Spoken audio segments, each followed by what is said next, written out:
시원한 가을바람이 불어와서 좋았는데 시원한 바람을 너무 맞아서 그랬는지 목이 좀 잠겼습니다.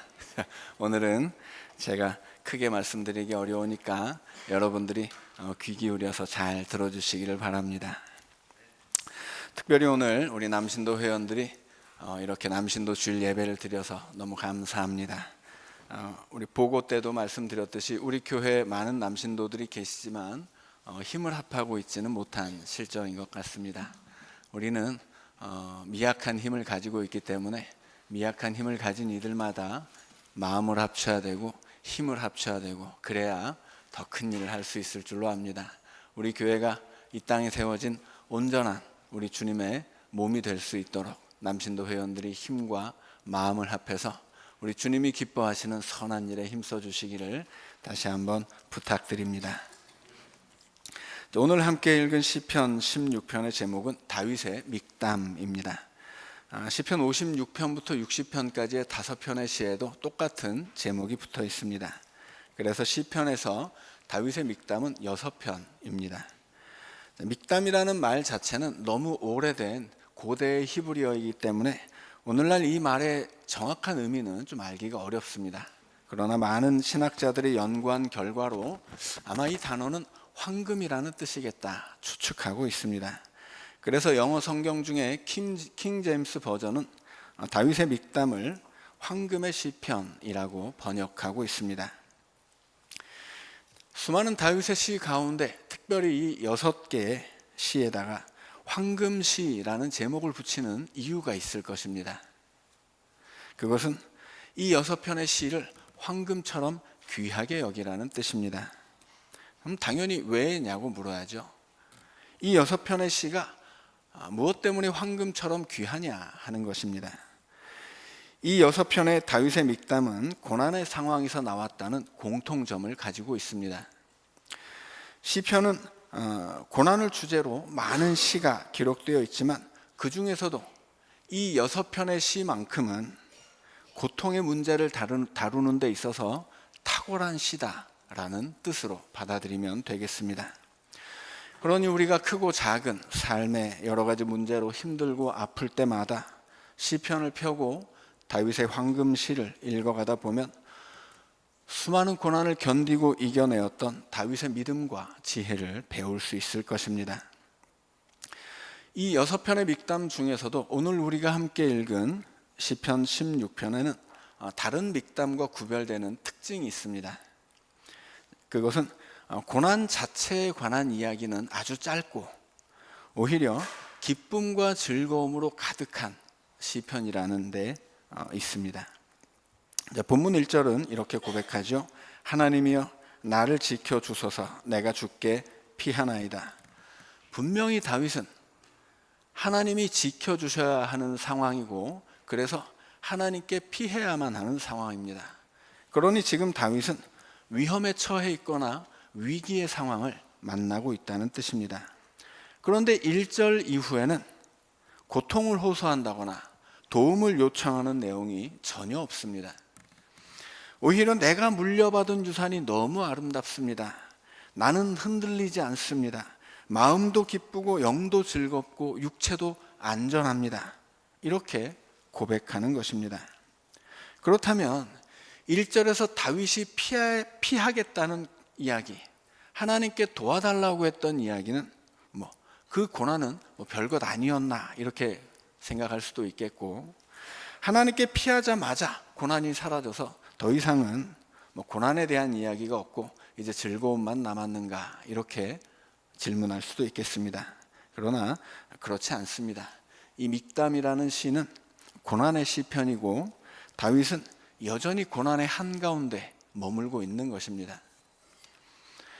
그래서 아름다운 유산과 내가 흔들리지 않는다는 고백, 또 마음과 영과 육체가 안전하고 행복하다는 고백은 이것은 다윗의 현실이 아니라 다윗의 믿음인 것입니다. 다윗은 분명히 고통 속에 있지만 그 고통에 갇혀 있지는 않습니다. 고통이 다윗을 붙잡고 있지만 다윗은 그 고통에 매여 있지는 않다는 말씀입니다. 왜냐하면 다윗은 고통 속에 있는 것이 아니라 하나님 안에 머물고 있기 때문입니다. 다윗은 분명히 고난의 상황 속에 있지만 8절에서 이렇게 고백합니다. 내가 여호와를 항상 내 앞에 모시며. 다윗은 고난 속에서 하나님을 내내 보고 있다는 뜻입니다. 내가 하나님을 보고 있다면 하나님은 언제든 내 앞에 계시는 분이십니다. 고난이야 뒤에서 나를 따라오든 아니면 내 옆에 달라붙어 있든 다윗의 시선은 하나님만을 향하고 있기 때문에 다윗은 항상 하나님을 자기 앞에 모시고 있는 삶을 사는 것입니다. 그런데 또 하나님을 내 앞에 모시고 있다고 말한 다음에 바로 다음 구절에서 이번에는 하나님이 내 오른편에 계신다 이렇게 말하고 있습니다. 그러면 하나님은 다윗의 앞에 계신 것이겠습니까? 아니면 오른쪽에 계신 것이겠습니까? 하나님은 앞에도 계시고 오른쪽에도 계십니다. 이것은 논리적인 설명이 아니고 시적인 표현이기 때문에 시적인 표현으로서 받고 이해할 수 있어야 하겠습니다. 이런 것을 시적 허용이라고 합니다. 하나님이 앞에 계신다는 고백은 다윗이 하나님만 보고 있다는 뜻이고 또 하나님의 인도하심을 뒤따라가며 살고 있다는 뜻입니다. 그런데 다윗에게는 자신의 고난을 해결해 주실 하나님의 능력도 필요한 상황이었습니다. 그래서 하나님이 내 오른편에도 계신다 그렇게 고백합니다. 사람에게는 오른손도 있고 왼손도 있는데 대다수 사람들이 오른손잡이입니다. 그래서 왼손보다는 오른손이 더 강하다고 생각을 하는 것입니다. 그래서 성경의 유대인들에게는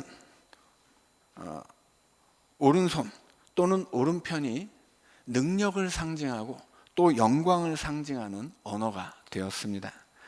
그래서 하나님이 내 오른편에 계신다는 고백은 하나님이 내 오른편에 계셔서 내 오른손을 대신하시고 그래서 하나님이 내 능력이다. 그래서 하나님이 내 영광이다. 이런 뜻입니다. 그러니까 아무리 큰 고난이 닥쳐와서 나를 넘어뜨리려 하더라도 하나님이 내 오른편에 계시고 내 능력이 되셨으니 나는 흔들리지 않는다 고백한 것입니다. 내 오른편에 계신 하나님 때문에 다윗이 얼마나 그 마음에서 든든한 것인지 다윗은 내 마음이 기쁘고 내 영도 즐거워하며 내 육체도 안전히 살고 있다 그렇게 말합니다. 하나님은 내 몸도 마음도 영혼도 내 모든 것을 다 지켜주신다는 이야기입니다. 심지어 다윗은 하나님이 지켜주시니까 나는 죽음도 두렵지 않다 그렇게 말하고 있습니다. 10절의 고백입니다. 주께서 내 영혼을 수월에 버리지 아니하시며 주의 거룩한 자를 멸망시키지 않으실 것임이니이다. 수월은 죽음의 세계를 일컫는 말이고 멸망도 죽음의 다른 말이었습니다. 그렇다면 다윗은 죽지 않는다는 뜻입니까? 당연히 아니죠. 진작 죽었습니다. 사람이 왜 죽지 않겠습니까? 사람은 누구나 죽습니다. 그러나 다윗은 하나님 안에서 참 생명의 길을 보고 있다고 합니다. 11절의 말씀입니다. 주께서 생명의 길을 내게 보이시리니 주의 앞에는 충만한 기쁨이 있고 주의 오른쪽에는 영원한 즐거움이 있나이다. 여기서 다시 한번 앞이 나오고 오른쪽이 나오지만 이번에도 시적 허용으로 이해해 주시면 되겠습니다. 이것은 기쁨과 즐거움이 정확히 어디에 있는지 그 위치나 방향을 말하는 것은 아니라는 뜻입니다. 다윗은 지금 자기가 바라보고 있기 때문에 언제나 자신 앞에 계신 하나님을 통해서 충만한 기쁨을 얻는다 고백한 것이고 내 오른쪽에 하나님이 계시다는 믿음을 통해서 나는 하나님에게 영원한 즐거움을 받고 누리며 살고 있다 고백한 것입니다. 그래서 다윗은 지금 자기를 죽일 것처럼 달려드는 고난이 있지만 그 고난조차 무섭지 않다고 노래하고 있습니다. 다윗의 생명은 영원하신 하나님과 연결되어 있기 때문이고 참 생명의 주인이신 하나님이 영원한 생명을 허락하셨기 때문에 고통이든 질병이든 그것이 내 생명을 좌우할 수 없다는 선언입니다. 세상이든 그 어떤 절망적인 문제이든 그런 것들이 우리의 인생을 결정하지 못한다는 뜻입니다. 요한복음에서 예수님은 생명에 관해 이렇게 말씀하셨습니다. 나는 부활이요 생명이니 나를 믿는 자는 죽어도 살겠고 무릇 살아서 나를 믿는 자는 영원히 죽지 아니하리니 이것을 네가 믿느냐. 모든 사람은 죽을 수밖에 없습니다. 그러나 예수 믿는 사람은 죽어도 살 것이고 영원히 죽지 않습니다. 우리의 육신은 죽을 수밖에 없지만 그게 우리 생명의 끝이 아니라는 뜻입니다. 예수님이 우리에게 주실 영원한 생명이 우리에게 있기 때문입니다. 물론 지금 우리도 생명을 가지고 살아 있습니다. 그러나 지금 우리가 가지고 있는 이 생명은 가짜 생명입니다. 죽어가는 생명이고 결국은 죽을 수밖에 없는 생명이기 때문입니다. 그렇게 죽을 수밖에 없는 가짜 생명으로 죽음을 향해 살아가는 사람들의 세상에 예수님이 참 생명으로 오셨습니다. 그래서 예수님을 영접하는 자, 곧 그 이름을 믿는 자들은 하나님의 자녀가 되고 육신이야 죽더라도 영원한 생명으로 다시 사는 것을 성경은 부활이라고 말합니다. 물론 다윗이 이 시대에 예수님의 부활까지 알고 있었던 것은 아닙니다. 다만 다윗은 영원한 생명의 비밀을 알고 있었던 것입니다. 사람은 육신의 생명이 끝나면 죽음에 사로잡혀 스올로 내려가고 그걸 멸망이라고 했습니다.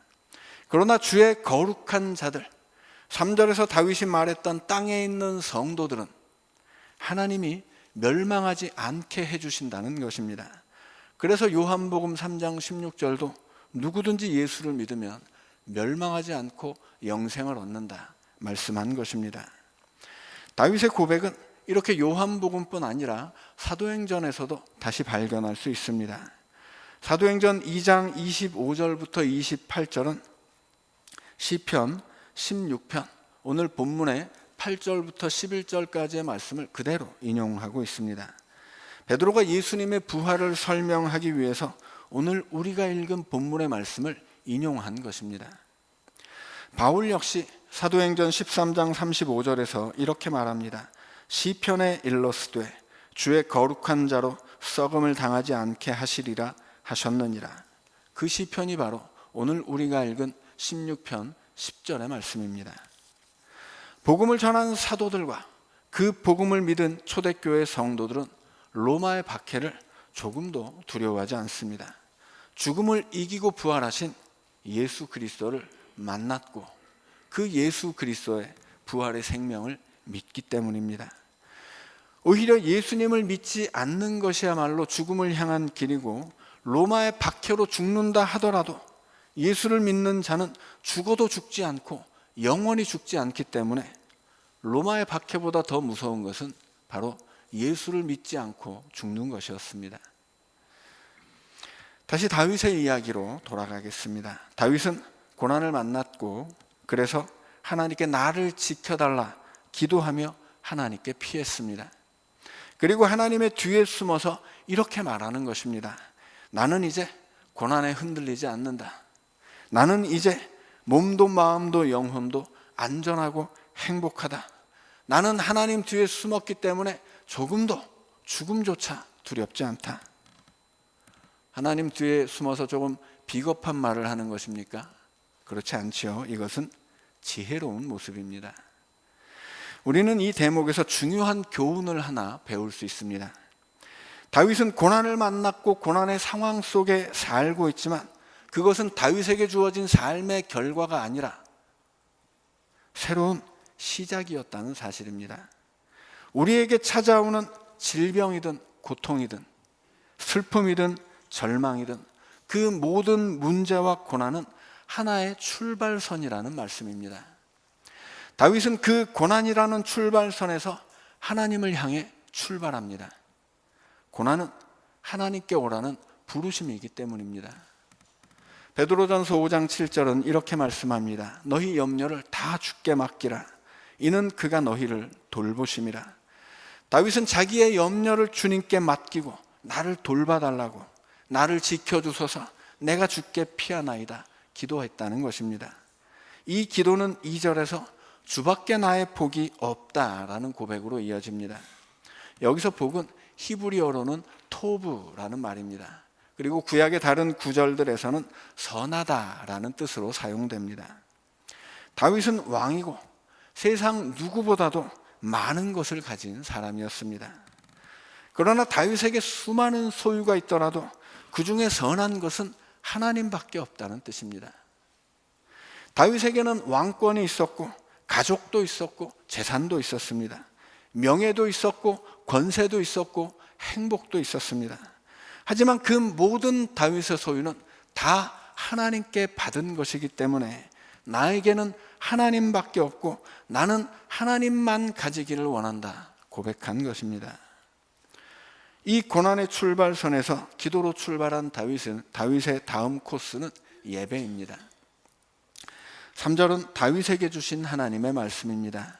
땅에 있는 성도들은 존귀한 자들이니 나의 모든 즐거움이 그들에게 있도다. 성도들은 하나님께 예배를 드리는 사람들입니다. 그런데 하나님 아닌 우상을 예배하는 사람들도 있습니다.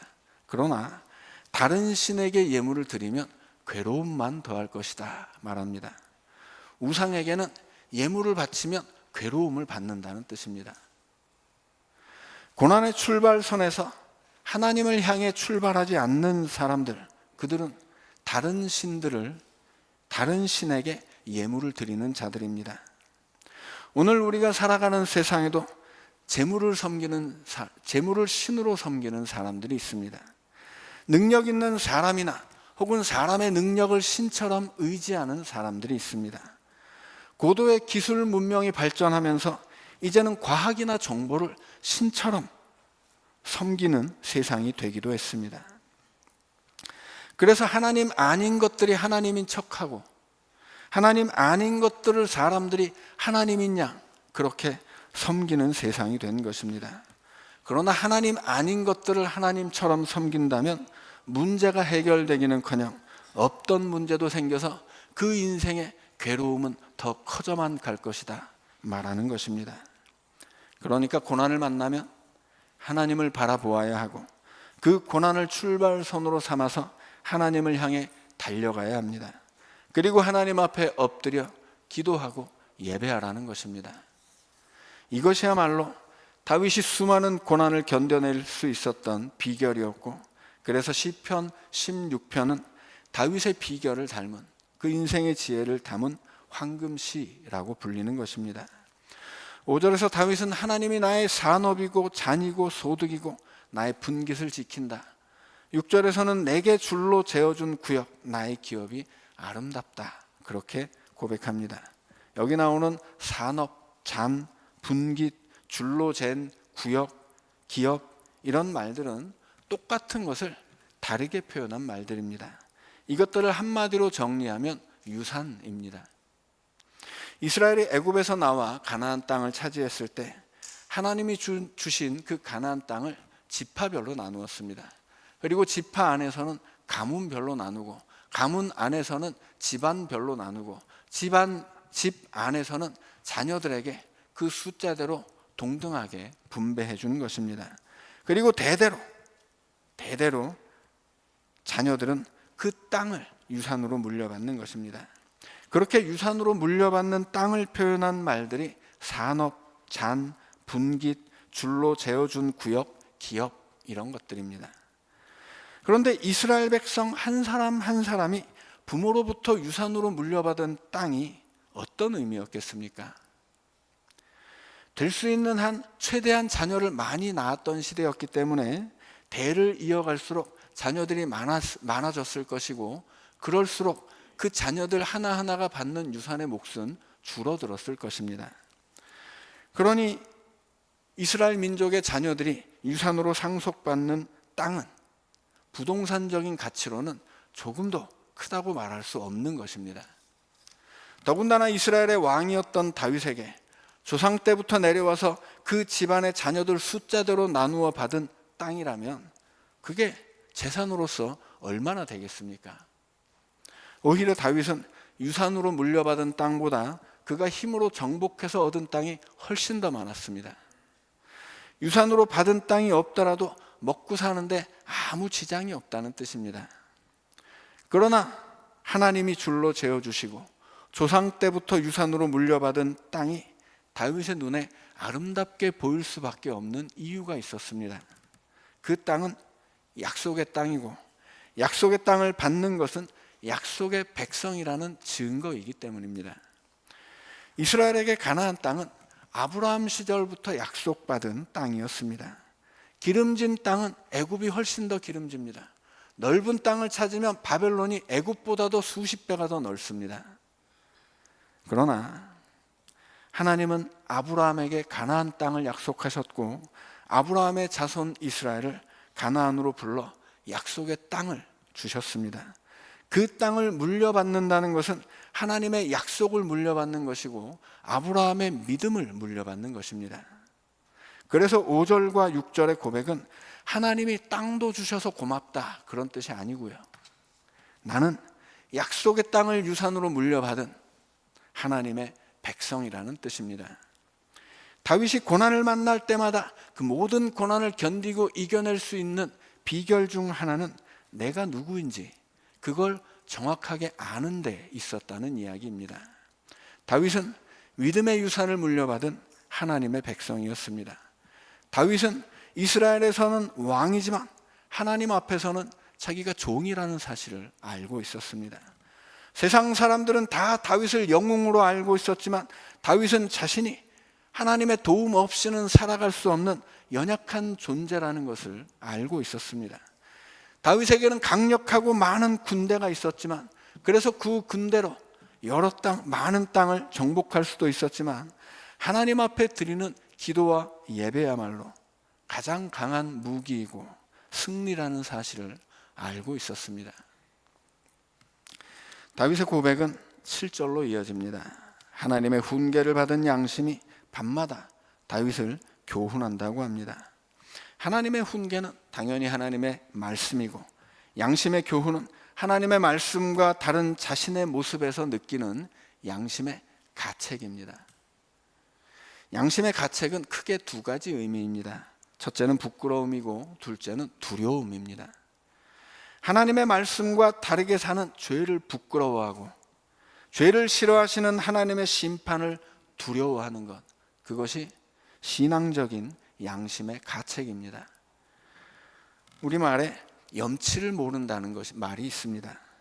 염치는 체면을 차릴 줄 알고 부끄러움을 아는 마음인데 염치를 모른다는 말은 명예롭지 못한 일을 하면서도 부끄러움이라고는 조금도 모른다는 뜻입니다.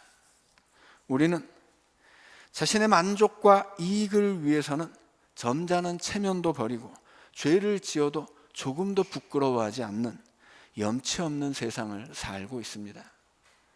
그래서 회개가 어렵습니다. 죄를 부끄러워하고 두려워하는 진실한 회개가 드물고 죄를 끊어내고야만은 진정한 회개가 어렵습니다. 그러나 다윗은 밤마다 회개한다고 합니다. 오늘 낮에 내가 어떻게 살았는지, 무엇을 행하고 어떻게 말했는지, 그것이 과연 하나님의 백성다운 모습이었는지 회개함으로써 다윗은 밤마다 죄로 인해 멀어진 하나님과의 거리를 좁혀가는 것입니다. 이제 다윗의 황금실을 정리한다면 우리가 고난을 만날 때 그 고난은 하나의 출발선이고 그 출발선에서 우리가 어디를 향해 달려가느냐가 중요하다라고 말할 수 있습니다. 다윗은 이 고난의 출발선에서 하나님을 바라보며 방향을 정하고 하나님을 향해 기도로 출발합니다. 그리고 예배하며 회개하며 하나님께 나아간 것입니다. 그래서 하나님 옆에 서고 나니 그 어떤 고난이 내게 오더라도 나는 두렵지 않다. 나는 흔들리지 않는다. 심지어 그 고난이 나를 죽일지라도 죽음조차 나는 무섭지 않다 고백한 것입니다. 우리도 다윗처럼 고난을 만날 때 고난은 하나님께 나오라는 부르심이고 하나님을 향해 출발하라는 믿음의 출발선인 것을 기억하시기 바랍니다. 그러면 우리의 마음과 영혼에 기쁨과 즐거움이 있을 것이고 우리의 육체와 이 육체로 살아가는 인생도 안전할 것입니다. 언젠가 우리의 육체가 하나님의 부르심을 받고 인생을 마치게 될 때에도 우리의 영혼은 멸망하지 않고 영생을 얻을 것이며 하나님이 준비하신 하나님 나라에서 충만한 기쁨과 영원한 즐거움을 누리게 될 것입니다. 그러나 고난만이 그 생명의 길을 향한 출발선은 아닐 것입니다. 왜냐하면 우리는 고난이야 있든 없든 크든 작든 언제든지 어디서라도 내 삶을 돌이켜 하나님께로 향할 수 있기 때문입니다. 그러니 우리는 지금 여기에서 오늘 이 예배를 다시 한번 하나님을 향한 출발선으로 삼고 하나님 앞에서 사명을 결단하는 연동의 남신도 회원들과 함께 참 생명의 길로 출발하는 모든 연동의 가족들 되시기를 우리 주님의 이름으로 축원합니다. 말씀을 기억하면서 침묵으로 기도하겠습니다.